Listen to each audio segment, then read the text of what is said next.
Double line করছো কেন? তো guys, welcome Prince bro blog. তো তোমাদের সবাইকে স্বাগতম জানিয়ে আরেকটা ভিডিও চালু করছি, যেটাতে আজকে থাকবে আমি বিশ্ব বাংলা গেট থেকে বেলঘুরি এক্সপ্রেস হয়ে NH-12 হয়ে আমি কীভাবে চাকদা যাবো, মানে বেলঘুরি টু চাকদা কীভাবে যাব। আর এক সাবস্ক্রাইব বন্ধু আমাকে কমেন্ট করে বলেছিল যে এইভাবে আপনি এক হাতে স্কুটি চালাবেন না আর এক হাতে ক্যামেরা করবেন না, একটা কিছু কিনে নেবেন। তো সেই বন্ধুর কথা মতন আমি একটা হেলমেট কিনেছি, তার সাথে মাউন্টও কিনেছি, মোবাইল মাউন্ট। তো তোমাদের দেখিয়ে দিচ্ছি, এই দেখো, এই যে। তো এটা একটা আনবক্সিংয়ের ভিডিও আছে, যেটা শর্টে আমি আপলোড করবো, আর ওখানে গিয়ে চেক আউট করতে পারবেন। তো চলো, আর দেখা যাক আজকে কতটা সময় লাগে। অ্যাকচুয়ালি লাগে তো 1 ঘন্টা 10 কিলোমিটার মতো পৌঁছে যাবো চাকদা। আমি চাকদা ডাইরেক্টলি যাব না, আমি যাব উত্তর পাঁচপোতাতে। তো যাওয়া যাক, এখান থেকে রওনা করা যাক, দেখা যাক কেমন হয় আজকে জার্নিটা। চলো তো বন্ধুরা, চলো শুভ জার্নিটা স্টার্ট করা যাক। আর আমি কিন্তু এখন আছি বিশ্ব বাংলা গেটের ঠিক একটু আগে, আর বিশ্ব বাংলা থেকে নিউটাউন থেকে আমি চলে যাব কল্যাণী। তো এখানে রেড লাইট পড়েছে, তো আমি রেড লাইট থেকে ক্রস করে সোজা চলে যাব। মনে রাখবেন, ডান দিকে যাবেন না, ডান দিকে গেলে কিন্তু চালান। তো সোজা চলে যাব, সোজা গিয়ে যে আমরা মেজর আর্টেলিয়া রোড ধরে, যেটা চিনার পার্ক হয়ে VIP রোড ফ্লাইওভার হয়ে আমরা চলে যাব VIP রোডে। তো চলো আজকে তোমাদেরকে সব কিছু বলি, কতটা সময় লাগবে, কতটা কিলোমিটার, কতটা পেট্রোল পড়বে, পুরোটাই। তো অ্যাকচুয়ালি আমি বিশ্ববাংলা গেট ও নিউটাউন থেকে চলে যাব কল্যাণী। আর কল্যাণীর একটা ছোট শহর হলো চাকদা, যেখানে আমার বাড়ি। তো আমি কল্যাণীর এক্সপ্রেস ওয়ের পরে কাপা মোড় হয়ে আমি চলে যাব NH-12-এ। তো NH-12 থেকে আমি পৌঁছে যাব চাকদা। তো চলো এই জার্নিটা পুরোটাই তোমাদের সাথে শেয়ার করব। তো এখন কিন্তু আমি আপনাদের সাথে কথা বলতে বলতে চলে এসেছি ইকো পার্ক। আর আমার বাঁ পাশে কিন্তু ইকো পার্ক, আর উপরে কিন্তু ইকো পার্ক মেট্রো স্টেশন, যেটা আন্ডার কনস্ট্রাকশন। খুব তাড়াতাড়ি এইটা অরেঞ্জ লাইনের মধ্যে পড়ে, আর এটা খুব তাড়াতাড়ি অপারেশনাল হয়ে যাবে। আর আপনারা ডাইরেক্টলি ইকো পার্কটাকে অ্যাক্সেস করতে পারবেন যে কোনো জায়গা থেকে। তো চলো এখন যাওয়া যাক আকাঙ্ক্ষা মোড়ের দিকে। আকাঙ্ক্ষা মোড় হয়ে আমি বেরিয়ে যাব কোথায় বলো তো? চিনার পার্ক। আর যেহেতু আমার গাড়িতে তেল টিক টিক টিক টিক করছে, পেট্রোল লাগবে, তো তার আগে কিন্তু আমি পেট্রোল পাম্পে যাব। তো নিয়ারেস্ট একটা পেট্রোল পাম্প আছে, যেটা ইন্ডিয়ান অয়েল। আপনারা যারা এই রুটটা ইউজ করেন তারা এই পেট্রোল পাম্পটা চিনে থাকবে। তো কিছুটা আগেই দেখতে পাচ্ছেন একটা মেট্রো স্টেশন, সেটা হলো কি মেট্রো স্টেশন বলতো? Mangaldeep metro station. আর এই মেট্রো স্টেশনটা ক্রস করার পরেই একটা রেড লাইট পড়ে, আর তার ঠিক বাঁ পাশে একটা পেট্রোল পাম্প। আর আমি চলে এসেছি, চলো এখন পেট্রোল ভরে নিই।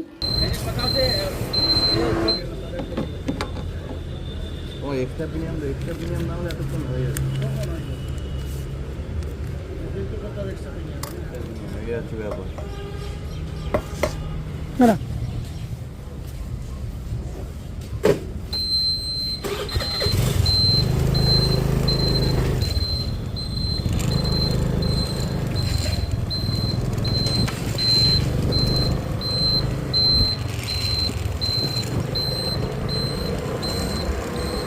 তো পেট্রোল ভরা হয়ে গেল, আর এখানে অনলাইন নিচ্ছে না। এই জায়গাটা কী হবে? এটা মনে হয় একটা পেট্রোল পাম্পই হবে।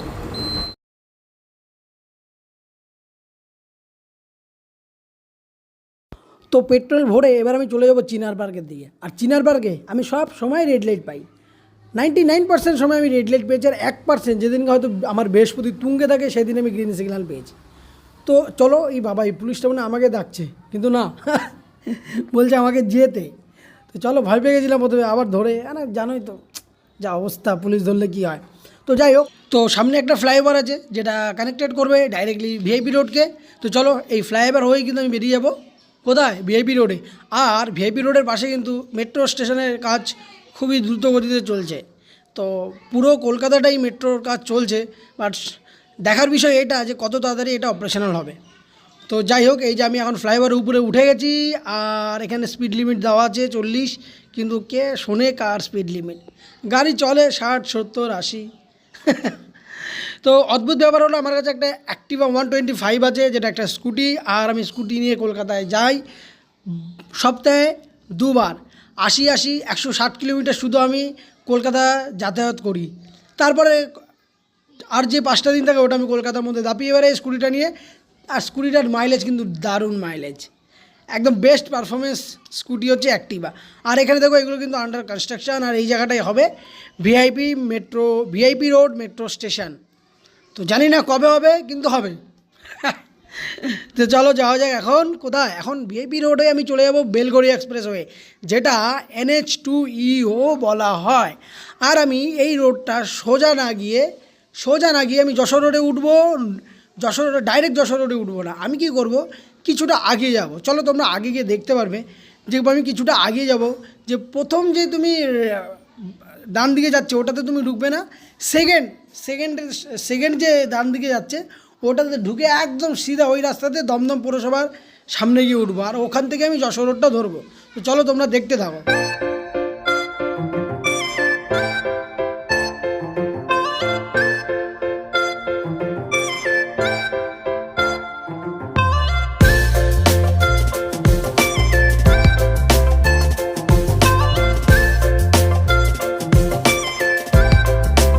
তো তোমরা দেখতে পেলে আমি প্রথম রাইডটা ক্রস করে সেকেন্ড রাইডে এসে দাঁড়িয়ে আছি। এখানে রেড লাইট, আর এই যে এখন গ্রিন সিগন্যাল হয়েছে, আমি এখন বেঁকিয়ে যাব।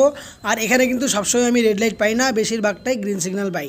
যেহেতু আমি আগে সোজা গিয়ে যশোর রোড কানেক্ট করতে পারতাম, বাট ওখানে কিন্তু অনেকটা সময় আমার রেড লাইটে দাঁড়াতে হয়। এই কারণে আমি এই রাস্তাটা নিয়ে নিই, আর এই রাস্তাটা ডাইরেক্ট গিয়ে উঠবে কিন্তু তোমার কোথায়, দমদম পৌরসভা, উত্তর দমদম না, দমদম পৌরসভা থেকে উঠবে। আর যশোর রোড দিয়ে গেলে তোমাকে দুটো রেড লাইট তোমাকে ফেস করতে হবে, যেখানে অনেকটা সময় তোমার স্পেন্ড হবে। তো যাই হোক, আমি এখন এই রোডটা নিয়ে নিয়েছি। এই কার্ডটা নিয়ে আমি এখন ডান দিকে বেঁকে যাব, যেটা ডাইরেক্টলি কানেক্টেড করছে সোজা যদি চলে যাও, যেটা একদম যশোর রোড হয়ে NH12 হয়ে চলে যাবে। আর যদি আপনি বাঁ দিকে নিয়ে নেন, কিছুটা আগে গিয়ে বাঁ দিক, তাহলে ওটা বেলঘড়িয়া এক্সপ্রেসওয়ে ও NH2E, ওই রোডটা ধরে কিন্তু আপনি বর্ধমানও যেতে পারবেন। আর ওই রোডটা কিন্তু এখন আন্ডার কনস্ট্রাকশন, সেটা আগে গিয়ে তোমাদেরকে দেখাবো। চলো, তো দেখো আমি এখন তো যশোর রোড ধরে সোজা আগিয়ে যাচ্ছি, আর তোমরা কিছুটা আগে দেখতে পারবে ওখানে কিন্তু উপর থেকে বেলঘড়িয়া এক্সপ্রেসওয়ের ফ্লাইওভারটা গেছে। যদি আপনি ডান দিকে চলে যান, ওটা সিধা চলে যাবে NH12 দিকে। আর যদি আপনি বাদিক নেন, তাহলে কিন্তু বেলঘড়িয়া এক্সপ্রেসওয়ে, যেটা বর্ধমানের দিকে যাওয়া যাবে। এবং এটার কিন্তু নাম NH2E, যেটা আগে গিয়ে কিন্তু আমি নিমতার দিকে যাব। তো চলো তোমরা দেখতে থাকো, ভেরি ইন্টারেস্টিং।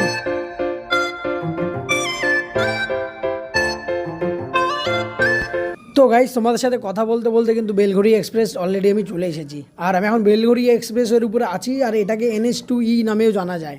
আর যেটা আপনারা আগে গিয়ে দেখতে পারবেন ঢালাই কারখানা গেট, এই ঢালাই কারখানা থেকে ওখানে কিন্তু 4 লেন সম্প্রসারণের কাজ কিন্তু খুব দ্রুত গতিতে চলছে। যদিও ওখানে ল্যান্ড অ্যাকুইজিশনের জন্য একটু প্রবলেম চলছে, যার কারণে একটু স্লো চলছে কাজটা, আবার তোমাদের আগে গিয়ে দেখিয়ে দেবো। তো চলো ওখানে প্রথমে যাওয়া যাক, তারপর তোমাদের দেখানো যাক।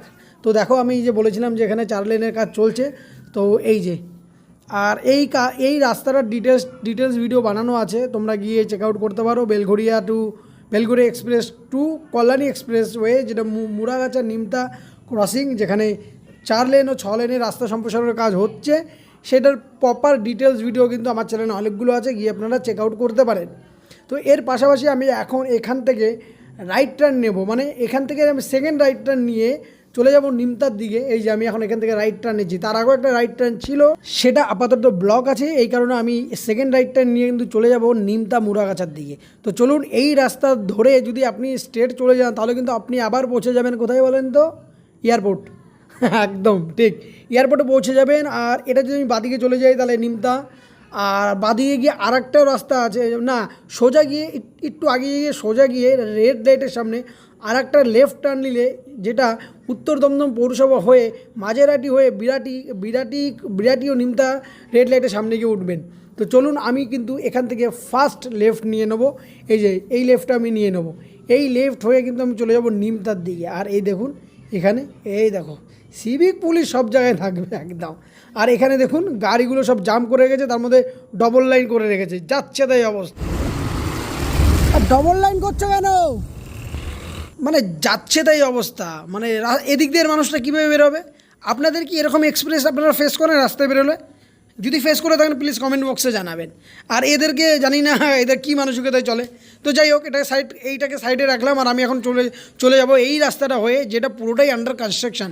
মানে এতক্ষণ পর্যন্ত যে ঢালাই কারখানা থেকে নিমতা কল্যাণী এক্সপ্রেসওয়ে পর্যন্ত কিন্তু পুরো কাজটা কিন্তু আন্ডার কনস্ট্রাকশন।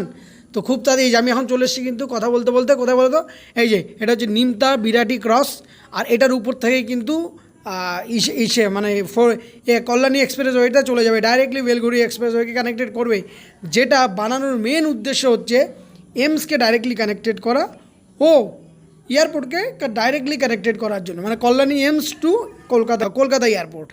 তো চলো যাই হোক, এখানে সব আন্ডার কনস্ট্রাকশন দেখতেই পাচ্ছ। তো চলো এবার কল্যাণী এক্সপ্রেসওয়ে আমি চলে যাবো NH-12-এ। তোমাদের সাথে দেখাবো যে কল্যাণী এক্সপ্রেসওয়ে কতটা সুন্দর বানিয়েছে, পুরোটাই দেখাবো। চলো আগে। তো বন্ধুরা, ফাইনালি আমি চলে আসলাম কল্যাণী এক্সপ্রেসওয়েতে। আর এই রোডে চোখ বন্ধ করে 70-80-তে পিক আপ রেখে গাড়ি চালাও। আর তোমাদের আরেকটা ইনফরমেশান দিয়ে রাখি, যারা তোমরা বাইক চালাও, স্কুটি চালাও, সবসময় মনে রাখবে বেস্ট মাইলেজ পাওয়ার জন্য তোমাকে কিন্তু একটা নির্দিষ্ট মানে 50-60 যে 70-80 যে যেরকম চালাও হোল্ড করে রাখবে, পিক আপটা হোল্ড করে চালাবে। তুমি যত পিক আপ হোল্ড করে চালাবে তত তুমি বেশি মাইলেজ পাবে। তো যাই হোক, এটা একটা ইনফরমেশান ছিল, তোমাদেরকে দিলাম। তো আমিও তাই করি। আর দেখুন কত সুন্দর লাগছে না কল্যাণী এক্সপ্রেসওয়েটা, একদম মন জুড়িয়ে যাবে। যারা রাইড করতে ভালোবাসে অবভিয়াসলি আসো আর চালাও 180 যেমন খুশি চালাও। আর দেখো চারিপাশটা একদম ওয়েল ডেকোরেটেড, মতলব এটা হচ্ছে নেচারের একটা গিফট কল্যাণী এক্সপ্রেসওয়ে। তো আমার তো খুব ভালো লাগে। আর যদি তোমরা জোরে চালিয়ে যাও তাহলে মনে হবে অনেকটা বড় রাস্তা, যদি তোমরা 50-60 চালিয়ে যাও তাহলে তোমার মনে হবে যে একদম তাড়াতাড়ি পৌঁছে যাবে। আশেপাশে অনেক ছোটো ছোটো দোকান আছে, আপনি ওখানে দাঁড়িয়ে কিন্তু চা খেতে পারেন। আর পাশে খাল বিল আছে, সামনে একটা খেপলির ঝিল আছে। চলো ওটা আগে গিয়ে তোমাদেরকে দেখাবো। মানে ফ্যান্টাস্টিক একটা অসাম এক্সপিরিয়েন্স এনে দেবে কল্যাণী এক্সপ্রেসওয়ে, যেটা আগামীতে অনেক বড় হবে। কারণ আগে ঈশ্বরগুপ্ত সেতু তৈরি হচ্ছে, সেকেন্ড ঈশ্বরগুপ্ত সেতু কিন্তু আন্ডার কনস্ট্রাকশন, সেটা হয়ে গেলে কল্যাণী এক্সপ্রেস পুরো হুলিয়া বদলে যাবে। তো চলো ফাইনালি আমি ব্যারাকপুর ক্রস করে গেলাম, এবার চলে আসলাম কিন্তু এই যে কল্যাণীর সামনে যে টোল ট্যাক্সটা আছে না, ওটার সামনে চলে এসেছি। এটা ক্রস করলেই তারপর আর কিছুটা 20 কিলোমিটার মতন কল্যাণী পৌঁছে যাব। কল্যাণী না, তার আগে আমি কাপা মোড় থেকে নিয়ে নেবো রাইট হয়ে চলে যাব NH-12-এ। চলো তোমাদের কিন্তু দেখাবো। আগে আমি এই টোলটাকে পার করি। আর এই টোলটা কিন্তু এখনও চালু হয়নি।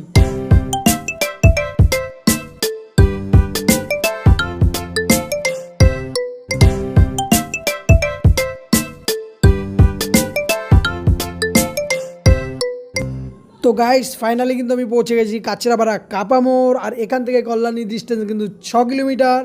আর যেহেতু আমি যাব চাকদা, তো আমি কল্যাণীও যেতে পারতাম, কিন্তু আমি কাপা মোড় হয়ে যাব। তো এই দেখো আমি কাপা মোড়ে এখন নিয়ে নেবো লেফট টার্ন।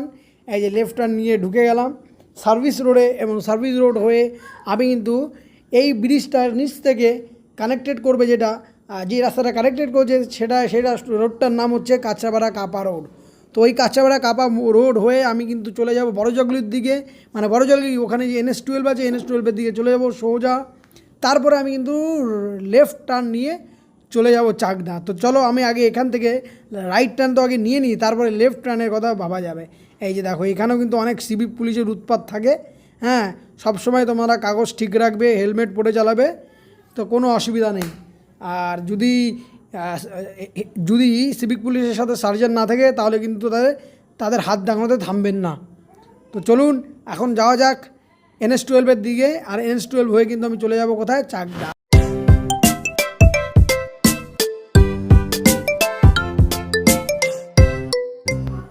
তো গাইস চলে এসেছি আমি। আর সামনে যে তোমরা ফ্লাইওভারটা দেখতে পাচ্ছ, এই ফ্লাইওভারটা কিন্তু ভবিষ্যতে কাঁচরাপাড়া কাপা মোড়ে কল্যাণী এক্সপ্রেসওয়েকে কানেক্টেড করবে ও বগরাকে কানেক্টেড করবে। তো একটা জায়েন্ট প্রজেক্ট কল্যাণী এক্সপ্রেসওয়ে। তো খুব ভালো লাগে আমার এই জায়গাগুলো দেখতে। তো যাই হোক, নিজের স্টেট মানে আমার রাজ্য, তো আমাদের রাজ্যে যত উন্নত হবে ততই ভালো লাগবে। আর এই এরিয়াতে কিন্তু আগে পুলিশ দাঁড়াতো, আগে আমার গাড়ি একবার থামিয়েছিল, তো আমার কাছে কাগজপত্র ছিল বলে আমি বেঁচে গেছি। আর ওনাদের একটু বলেছিলাম যে গাড়ি কেন দাঁড়া করেছিল, বাট ওটা করবেন না, কারণ ওনাদের ডিউটি ওনাদের করতে দেবেন। তো যাই হোক, এখন আমি চলে যাবো, চলে এসেছি কিন্তু সেই ফ্লাইওভারটার সামনে। আর এই ফ্লাইওভারটা কিন্তু একটা রেকর্ড ফ্লাইওভার, জানি না কবে উদ্বোধন হবে। আর উদ্বোধন হলে অবশ্যই আমি এই চ্যানেলে ভিডিও নিয়ে আসবো, ডিটেলস ভিডিও বানাবো তোমাদের জন্য। তো চলো এখন এখান থেকে যাওয়া যাক NH-12।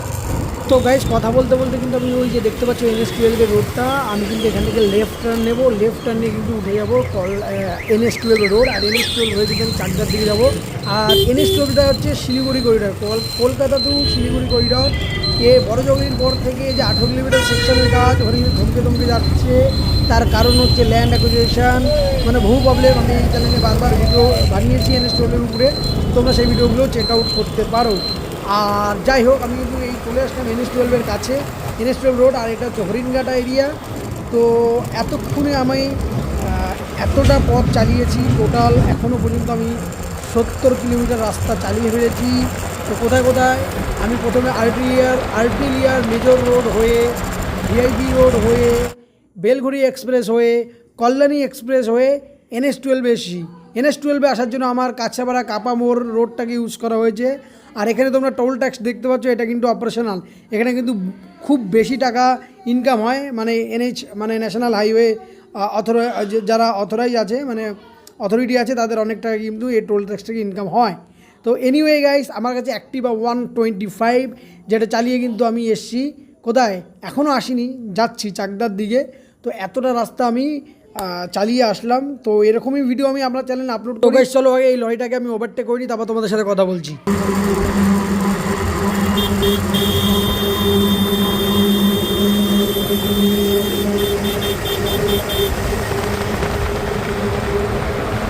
তো গাইস ওভারটেক করতে চলে আসলাম। আর সামনে একটা সাইনবোর্ড দেখতে পাচ্ছ, ওর নিচে কিন্তু লেখা আছে চাকদা। আর আমি চাকদায় অলরেডি এন্টার করে গেছি। তো যাই হোক, যারা এতক্ষণ ধরে আমার ভিডিও দেখছো তাদের অনেক অনেক ধন্যবাদ। তো আমার চ্যানেলটাকে সাবস্ক্রাইব করে পাশে থাকবেন। ভিডিও ভালো লাগলে লাইক কমেন্ট করে জানাবেন। তো চলুন দেখা হবে কালকে নতুন আর একটা ভিডিওতে, নতুন আর একটা জার্নি ব্লগ, নতুন একটা আপডেটেড ব্লগ নিয়ে।